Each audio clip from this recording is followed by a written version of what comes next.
Travis Kelce has been in the news. He's a big football player. I don't even know who he plays for. Is it Kansas City? There's two of them. Kansas City Chiefs. Okay. And he has decided to use his fame and power to try to push the Pfizer Covid vaccine on us. He went out there. Well, here's the video. Travis, did you know you can get this season's COVID-19 shot when you get your flu shot? Two things at once. Two things at once. Two things at once. I'll have two things at once, please. Travis, ask about getting this season's COVID-19 shot when getting your flu shot. Oh, God. Showing off his little Band-Aid. This is a disaster. Travis Kelce did an ad for Pfizer Covid vaccine. Oh my God. Yes, when I saw it, I didn't want to ruin my weekend, so I didn't go straight to X or Twitter or whatever the hell people call it now to find out how many people's heads were on fire over an ad where Travis Kelce, NFL tight end, as Megyn Kelly there said, used his fame and power to push the COVID vaccine among us. Because once Travis Kelce, a tight end that she didn't even know what team he plays for because, football fans know who this guy is, but no one else generally would. He has fame and power. And if you don't know who he is, once you see Travis Kelce's face, you know what you have to do? You have to get the vaccine because he has power like that. There's more from these ridiculous folks talking about this. Let's watch.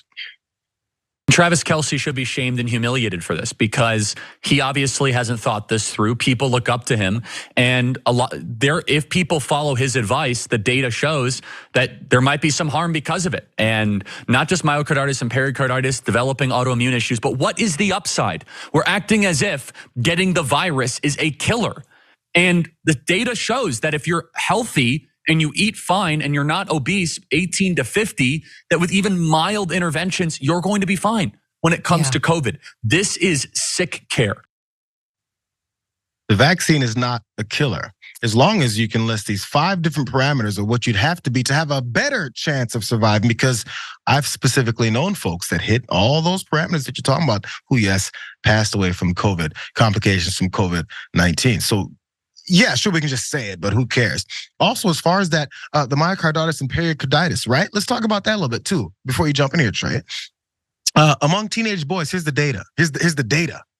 Among teenage boys, the rate of myocarditis and pericarditis after infection from COVID-19 was at least 50 cases per 100,000 people, troubling, compared to at least 22 cases per 100,000 after the second vaccine dose. The overall risk of heart conditions after COVID infection, not the vaccine, COVID infection, was up to 5.6 times higher compared to the second vaccine dose. The risk was up to 69 times higher after infection compared to the first shot. Overall, the risk of heart issue after COVID infection was anywhere from 2 to 115 times higher compared to vaccination, depending on age, gender, and the dose administered.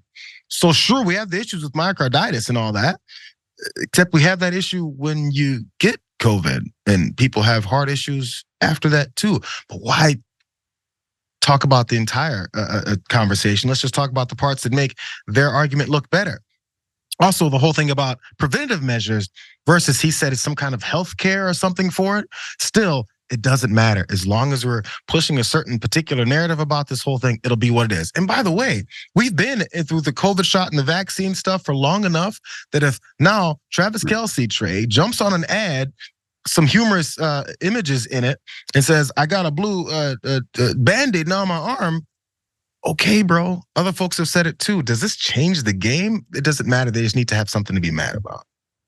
Yeah, I mean, yes, they need to have something to be mad about. And also, I think like just with everything with them, it's like they have to know it's somewhat preaching to the choir, I would think, because like you said, we've been, that vaccines have been out for so long. They've been having these arguments for so long. And it's like, do they not understand that like the millions of us out here who have had the vaccines and then maybe also have had COVID and it was fine, or maybe didn't have COVID or whatever, and certainly have not had like our heart exploded or any kind of like, we didn't turn autistic or whatever the stuff is they say happens from the vaccine. Like millions of us have had it. None of that happened. It's been years now.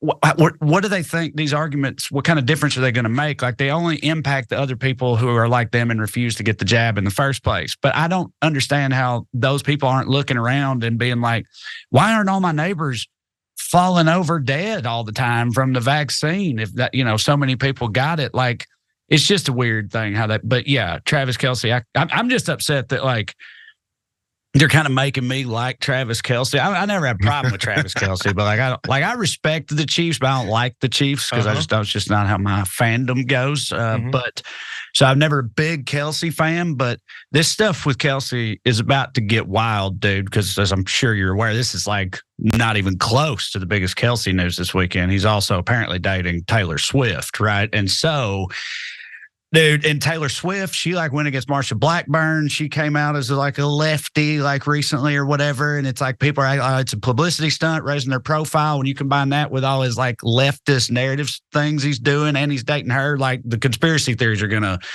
get wild, I think, as they concern Kelce and Taylor Swift. It's going to get real dumb real soon.